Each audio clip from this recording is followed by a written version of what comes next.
정신건강복지센터 간호사 조인정입니다. 추석도 지나고 낙엽도 떨어지기 시작한 가을인데요. 추석은 잘 보내셨나요? 이번 달은 수면에 대해 알아보겠습니다. 수면은 사람의 일상생활에서 약 3분의 1을 차지하는 생존에 필수적이지만 수면의 생물학적 역할은 아직 밝혀지지 않았습니다. 수면은 새로운 기억을 형성하고 집중도를 유지하거나 뇌에 축적된 부산물을 제거하는 역할을 하는 것으로 추측합니다. 만성적인 수면 부족이나 수면 장애는 고혈압, 심혈관 질환, 당뇨병, 우울증, 비만 등을 증가시킨답니다. 불면증은 수면 장애 중에 가장 흔하며 수면을 취할 기회가 있었지만 잠들지 못하거나 잠들 때 어려움이 있는 경우입니다. 즉, 잠들기 어렵거나 자주 깨거나 너무 일찍 일어나는 경우인데요. 불면증은 업무 수행, 의사결정, 대인관계, 생식 기능에 부정적인 영향을 미치며 전반적인 삶의 질을 악화시키기도 합니다. 불면증을 피할 수 있는 의사들이 말하는 잠 잘 자는 방법 10가지를 소개해 볼게요. 첫 번째, 무엇보다 먼저 자는 시간을 확보합니다. 잠에서 깨는 시각이 규칙적이어야 하고요. 주말이라도 평소와 같은 시간에 깨는 게 수면 리듬을 일정하게 이어갈 수 있으며 주중엔 5시간, 주말에는 9시간 이렇게 몰아서 자는 수면 습관은 좋지 않습니다. 대부분 직장인은 깨는 시간은 일정하지만 자는 시간이 불규칙해서 실제 수면 시간이 들쭉날쭉하지만 규칙적인 수면 리듬을 만들기 위해서는 잠자는 시간을 정하는 게 좋습니다. 두 번째, 일찍 귀가합니다. 수면 시간을 확보하려면 귀가 시간이 빨라야 하고요. 귀가 시간이 늦을수록 이것저것 하느라 잠자리에 드는 시각이 뒤로 밀릴 수밖에 없으며 자신이 오전 6시에 일어난다면 전날 밤 11시에는 잠자리에 들어야 7시간의 수면을 확보할 수 있습니다. 저녁 시간 귀가 후에 저녁을 먹고 TV나 책을 보고 식구들과 이야기를 나누고 쓰레기를 버리는 등 가정적인 일이 있다는 것을 잊지 마세요. 세 번째, 침대는 잠자는 곳으로만 정해주세요.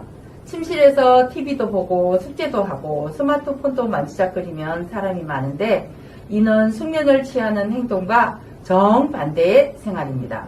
침대엔 아무것도 가지고 가면 안 되고 침대는 오로지 잠을 자는 곳으로만 이용해야 합니다.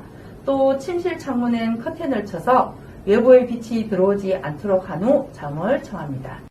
네 번째, 낮잠을 피하고 햇빛을 쬐입니다. 불면증이 있다고 해도 낮에 되도록 잠을 자지 않아야 밤잠을 자기가 수월하고요.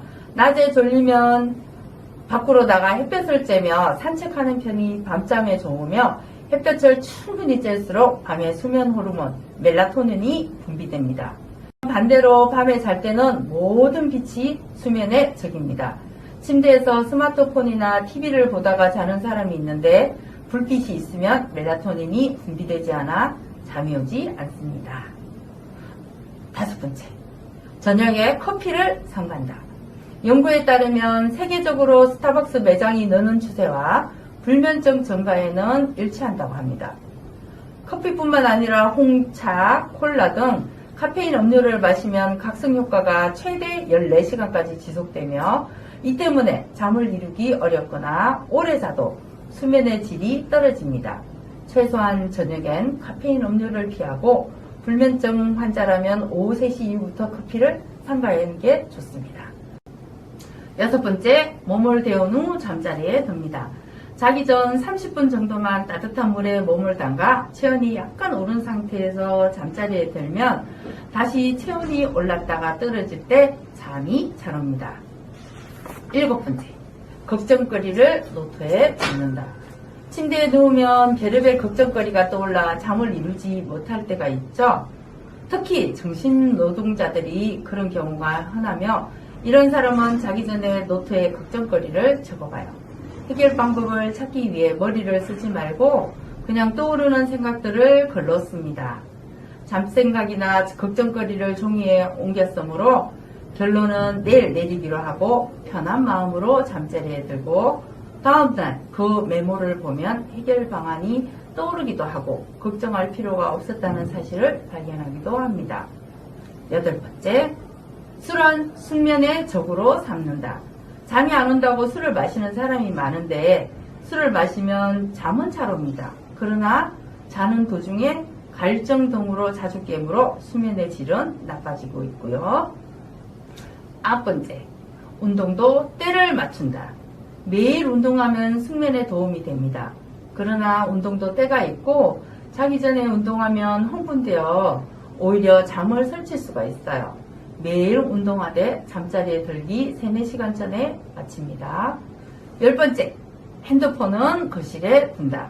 침대에서 휴대전화를 만지작거리는 사람이 많은데 휴대전화에서 나오는 청색광, 블루라이트라고 하죠. 멜라토닌의 분비를 방해하므로 잠을 잘 이루지 못합니다. 잠자리에 들기 2시간 전부터는 휴대전화를 멀리하고 또 침실에 들어갈 때는 휴대전화를 거실에 두는 것으로도 30-40분은 더 잘 수 있답니다. 그런데 불을 끄고 잠자리에 누워도 바로 잠에 빠지지 않는 사람이 많은데 이를 수면 잠복기라고 하며 30분 이내는 정상입니다. 대한수면학회는 잠이 오지 않는데 침대에 누워 있으면 과도한 긴장이 생겨 더 잠이 오지 않는다고 하고요. 잠이 오지 않을 때는 독서나 음악 감상 같은 정적인 활동을 하다가 졸음이 올 때 다시 잠자리에 드는 게 좋다고 합니다. 잘 때 숨쉬기에 편한 베개 높이는 약 10cm 정도이며 숙면에 다소 도움을 주는 식품들도 있습니다. 우유, 연어, 상추, 양파, 바나나가 대표적이며 우유는 수면 물질인 멜라토닌의 원료인 트립토판 함량이 높아 미지근하게 데워 마시면 숙면에 도움이 된답니다.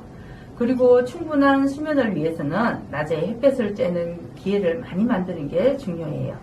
아침에 햇볕을 쬐면 수면 호르몬 멜라토닌이 급격히 줄어들면서 잠이 깨며 주간에 햇볕을 15분 이상 쬐면 밤에 멜라토닌이 잘 분비돼 수면에 도움이 된답니다.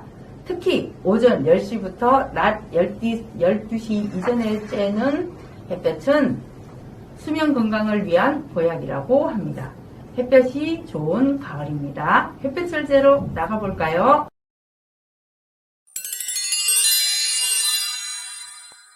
참! 10월 10일은 정신건강의 날입니다. 저희 센터에서 포스터 공모전이 진행되고 있답니다.